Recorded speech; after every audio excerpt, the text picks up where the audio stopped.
भड़की सांप्रदायिक हिंसा की आग। एक बार फिर दिल्ली के दामन पर लगा दंगे की बदनामी का दाग। एक बार फिर कटघरे में है दिल्ली पुलिस। एक बार फिर दिल्ली वालों को परेशान कर रहे हैं कुछ सवाल ये कि किसने रची दिल्ली को बदनाम करने की साजिश? आखिर कौन है दिल्ली का गुनहगार? कैमरे में कैद सबसे बड़ा विलेन।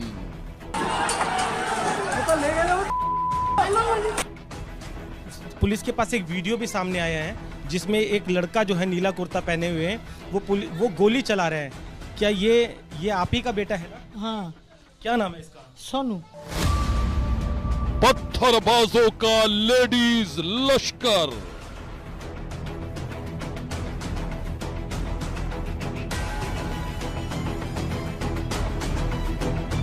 क्राइम ब्रांच की टीम जब यहाँ पर उसकी गिरफ्तारी के लिए पहुंची, आप देख सकते हैं यहाँ पर किस तरह के जो ये छोटे छोटे घर हैं, यहीं पर अचानक से ऊपर से पथराव हो गया। दिल्ली पुलिस पर अटैक करने वाले मोहरे।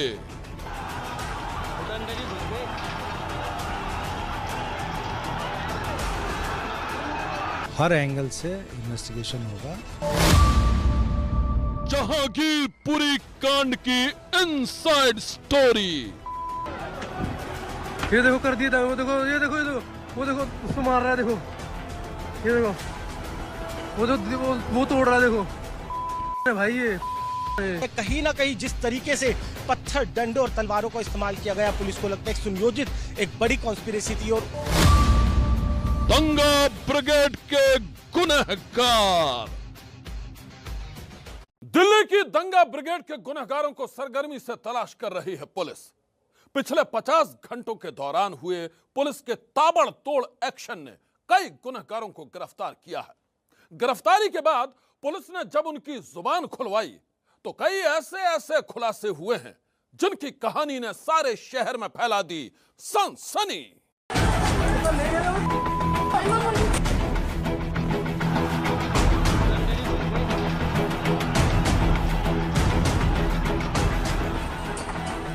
किसी ने पुलिस वालों पर गोली चलाई,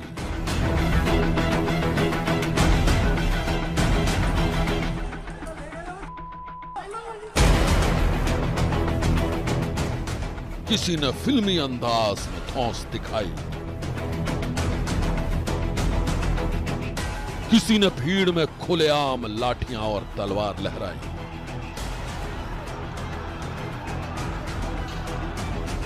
तो किसी ने धर्म की आड़ लेकर सांप्रदायिक हिंसा की आग भड़काई। ये देखो कर दिया था, वो देखो, ये देखो, वो देखो उसको मार रहा है, देखो ये देखो, वो तोड़ रहा है, देखो भाई। ये नतीजा दिल्ली की सड़कों पर नफरत का नंगा नाच हुआ।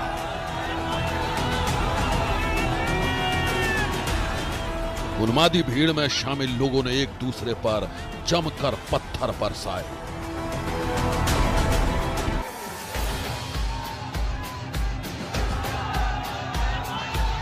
और देखते ही देखते कुछ लोग एक दूसरे के खून के प्यासे बन गए।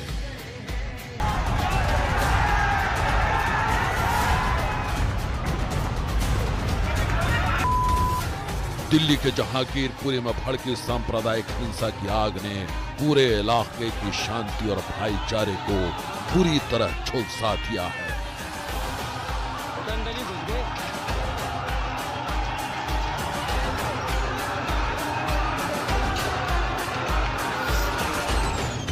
हाल ये है कि यहाँ न आम लोग महफूज हैं और न ही पुलिस वाले।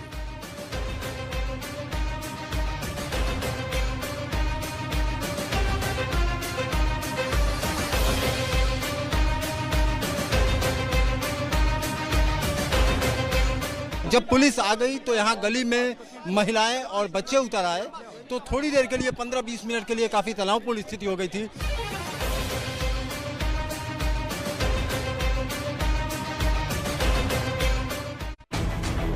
दंगे की आग बुझने के बाद एपीपी न्यूज की टीम जब हालात का जायजा लेने ग्राउंड जीरो पर पहुंची तो हमारे कैमरे में कैद हो गए कई सनसनीखेज मंजर। क्या लगता है कि गली के लोगों ने पहले से प्लानिंग करी थी, उन्हें अंदाजा था कि एक आरोपी का घर जो है इसी गली के अंदर और पुलिस आएगी और उसी को लेकर उन्होंने तैयारी की हुई थी और ये पथराव किया? देखिए, बड़ी अजीब स्थिति है कि यहाँ पे पुलिस बल जाता है, कोई खौफ नहीं है, में इतना भारी फोर्स तैनात है, बावजूद उसके कैसे किसी की हिम्मत हो सकती है? यानी कि आप सिस्टम को खुलेआम चैलेंज कर रहे हैं, सिस्टम को आप कह रहे हैं कि आइए आप हमसे नहीं जीत सकते।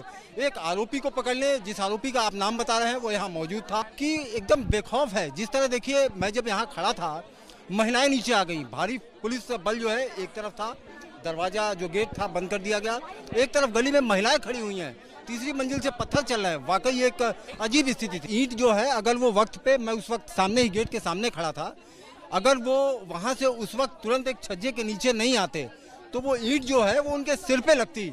वो उनकी किस्मत थी और उन्होंने सही वक्त पे फैसला लिया कि उन्होंने अपने को कवर लिया।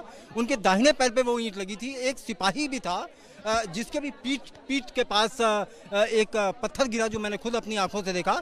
सभी लोग तुरंत बचे, वरना इनको निशाना बना के पथराव किया गया था।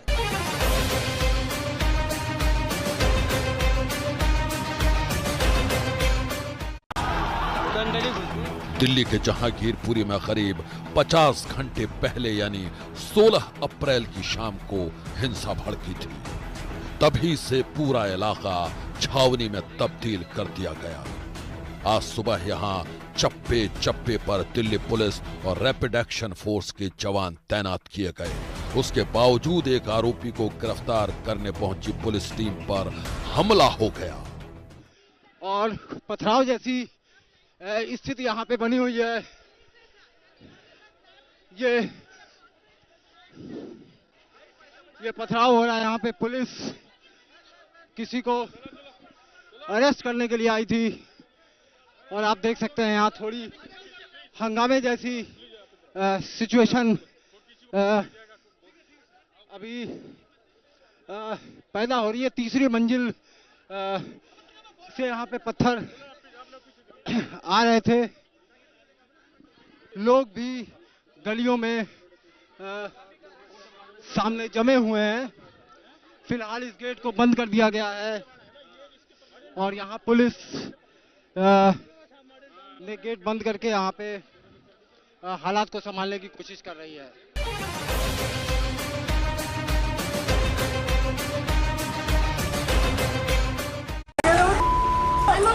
आगे बढ़ने से पहले हम आपको बता दें कि दिल्ली पुलिस की टीम पर हुए हमले का ताल्लुक है नीले कुर्ते वाले इस शख्स के साथ। नाम है सोनू चिकना। जिस वक्त जहांगीरपुरी में हिंसा भड़की तब सोनू चिकना पिस्तौल से फायरिंग करते हुए कैमरे में कैद हुआ था।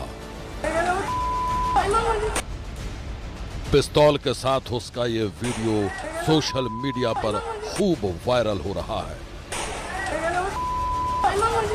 जहांगीरपुरी हिंसाकांड की जांच के दौरान दिल्ली पुलिस की क्राइम ब्रांच की टीम सोनू चिकना को ढूंढते हुए उसके घर तक पहुंची थी।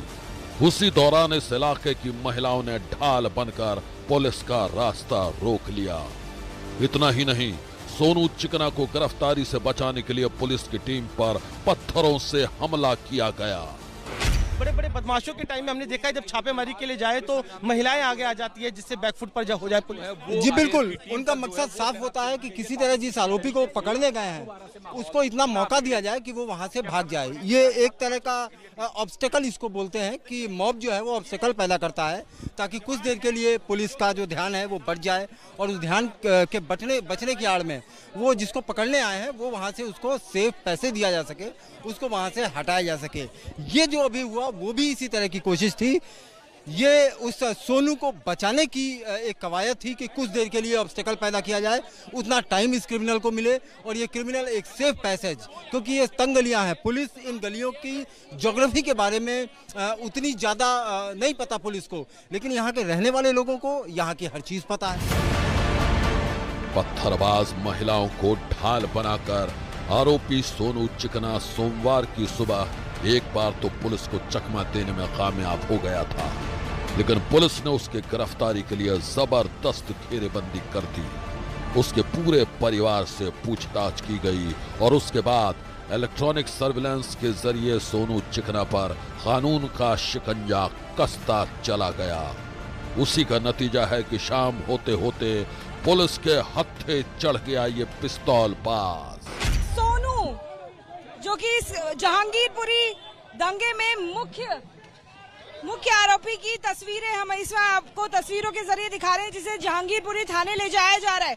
एक वीडियो जो आपने बीते दिन नीले कुर्ते में एक व्यक्ति का देखा था, जहां पर राइड्स के दौरान गोली चलाते हुए नजर आ रहा था। उस व्यक्ति को इस वक्त पुलिस जो है वो जहांगीरपुरी थाने लेकर जा रही है और इस वक्त आप देखेंगे तस्वीरों में आपको सोनू नजर आएगा। सोनू उर्फ यूसुफ भी जिसका नाम है, उसको आप तस्वीरों के जरिए देख सकते हैं। अंदर ले जाया जा रहा है। पुलिस की स्पेशल टीम ने आज उसको पकड़ा है। सोशल मीडिया पर लगातार नीले कुर्ते पहने इनकी तस्वीर जो है वो वायरल हो रही थी, जहां पर ये खुले में लगातार गोली चलाते हुए नजर आ रहे थे। तो भारी पुलिस बल के साथ, स्पेशल टीम के साथ सोनू को फिलहाल जहांगीरपुरी थाने लाया गया है।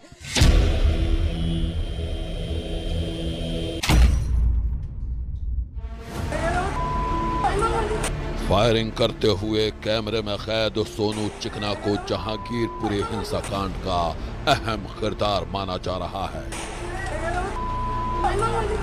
पुलिस को पक्का यकीन है कि उसके सीने में कई राज दफन हैं और वो इस केस के सभी गुनहगारों को बेनकाब कर सकता है। वहीं सोनू चिकना का परिवार शुरुआत से उसे निर्दोष करार दे रहा है। एबीपी न्यूज संवाददाता वरुण जैन ने जब सोनू चिकना के घर पहुंचकर उसकी मां से बात की तो उन्होंने अपने बेटे को बेकसूर बताते हुए क्या क्या दलीलें दी, ये आप भी सुन लीजिए। जब दंगे हुए तो आपका बेटा वहीं पर था?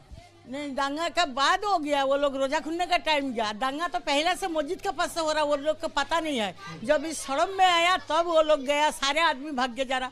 तो बोले कहाँ जा रहा, बोले हिंदू मुस्लिम लड़ाई हो रहा, बोले वो भाग के गया। पुलिस का तो कहना है कि वो दंगों में शामिल था, इसलिए उसको गिरफ्तार किया। नहीं, वो जब शामिल नहीं था बेटा, वो शामिल नहीं था। वो झूठ बोल के ऐसे ही दुश्मनी करके ये करा। इसके पास एक वीडियो भी सामने आया है जिसमें एक लड़का जो है नीला कुर्ता पहने हुए हैं वो गोली चला रहे हैं। ये मैं एक बार अपने कैमरे में दिखा दूं। ये वही शख्स है वीडियो में जो नजर आया था। क्या ये आप ही का बेटा है ना? हाँ। क्या नाम है इसका? सोनू नाम है। हाँ। तो ये तो वीडियो में गोली चला रहा है पुलिस के ऊपर, कहाँ से आई पिस्तौल? वो उस तो खाली हाथ में गया, वो किसी से गुस्सा करके किसी से हाथ में छीन लिया हुआ है। सब पिस्तौल लेके खड़ा है, उससे छीन के वो ऐसा ही चला रहा। पुलिस के ऊपर नहीं चलाया बेटा, ये तो झूठ बोल के ये लोग ये कर रहे हैं। वीडियो में तो दिख रहा है वो गोली चला रहा है। हाँ, वो गोली चला रहा। वो जब जिस दिन लड़ाई झगड़ा हुआ उस दिन तो कुछ नहीं देखा है, वो तो खाली हाथ में जा रहा। ये कोई वीडियो बना के फिर वो उसको छोड़ा।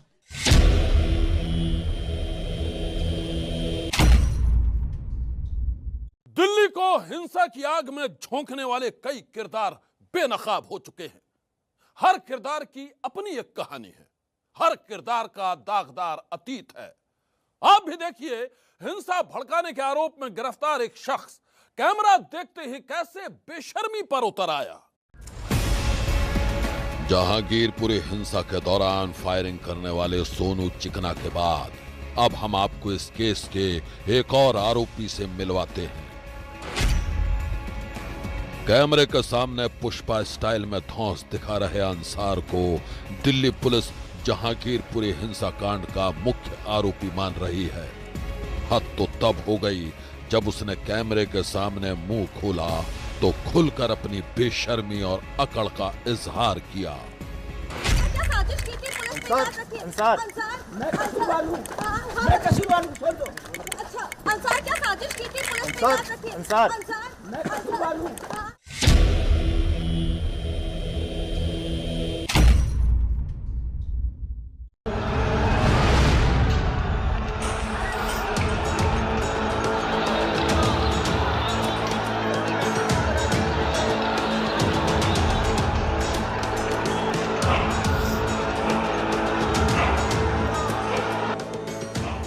दिल्ली पुलिस जिसे सांप्रदायिक दंगे का मास्टरमाइंड मान रही है, वो बेखौफ होकर कानून को आंखें दिखा रहा है, जबकि अंसार के परिवार वाले उसे बेगुनाह साबित करने के लिए अलग ही थ्योरी पेश कर रहे हैं। उसने क्या करा कि चला गया कि मैं जाऊंगा तो थोड़ा बच जाएगा, कि मेरे को देख के सब मतलब जानता है मैं बड़ा भाई हूँ वहाँ पर, मुझे मान लेगा और सब हट जाएगा।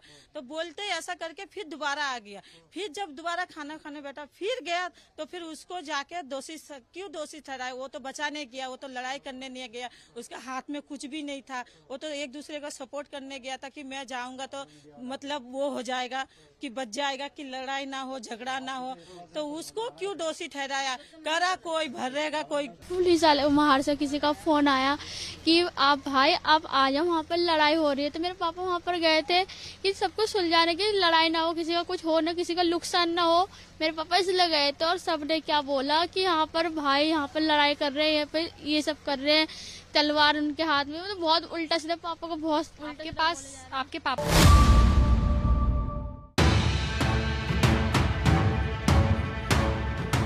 जहांगीरपुरी हिंसाकांड में अभी तक दिल्ली पुलिस ने सोनू, चिकना और अंसार समेत 25 लोगों को गिरफ्तार किया है।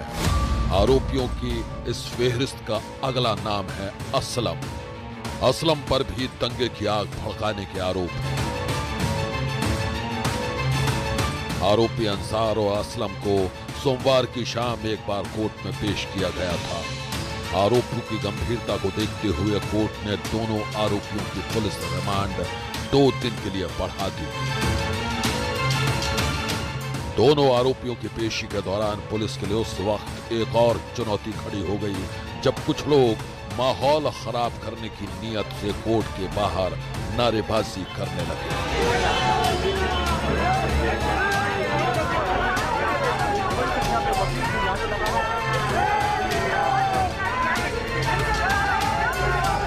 हम आपको बता दें कि अभी तक की तफ्तीश के दौरान कुछ ऐसे लोग भी गिरफ्तार किए गए हैं जो हिंसा कांड के दौरान तलवार लहराते हुए कैमरे में कैद हुए थे।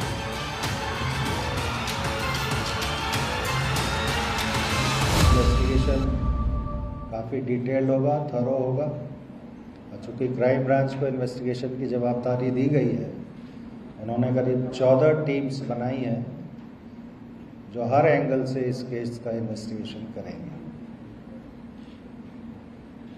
टीम्स कल से ही कार्यरत हैं और जैसे जैसे रिजल्ट्स आएंगे हम प्रेस को ब्रीफ करेंगे।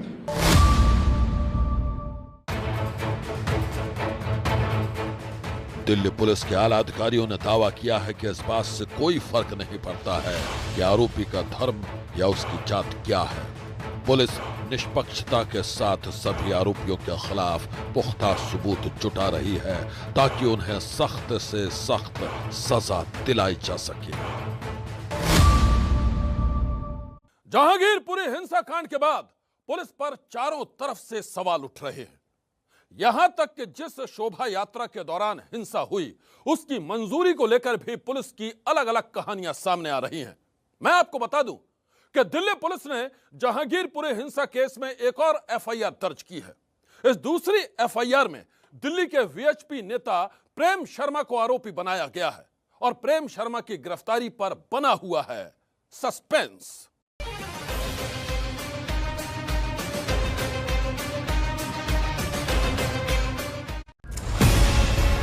इस बीच वीएचपी नेता प्रेम शर्मा की गिरफ्तारी को लेकर सस्पेंस बना हुआ है। पहले पुलिस की तरफ से प्रेम शर्मा की गिरफ्तारी की जानकारी दी गई, लेकिन बाद में गिरफ्तारी वाला मैसेज डिलीट कर दिया गया। पुलिस के इस रवैये पर भी गंभीर सवाल खड़े हो रहे हैं।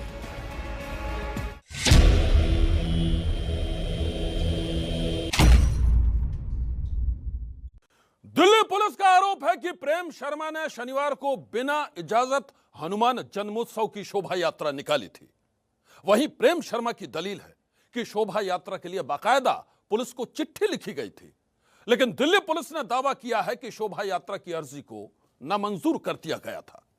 अब सवाल यह है कि अगर अर्जी नामंजूर हो गई थी तो फिर शोभा यात्रा के लिए पुलिस पुख्ता सुरक्षा इंतजामों के दावे क्यों कर रही है? ऐसा कैसे हो सकता है कि दिल्ली पुलिस ने शोभा यात्रा को मंजूरी भी नहीं दी और शोभा यात्रा के दौरान पुलिस को तैनात भी कर दिया? ऐसे तमाम सवालों के जवाब देने से बच नहीं सकते हैं दिल्ली पुलिस के आला अधिकारी। आज की सनसनी में बस इतना ही। आप रहिएगा होशियार, सन्नाटे को चीरती सनसनी कल फिर देगी दस्तक आपकी दहलीज पर।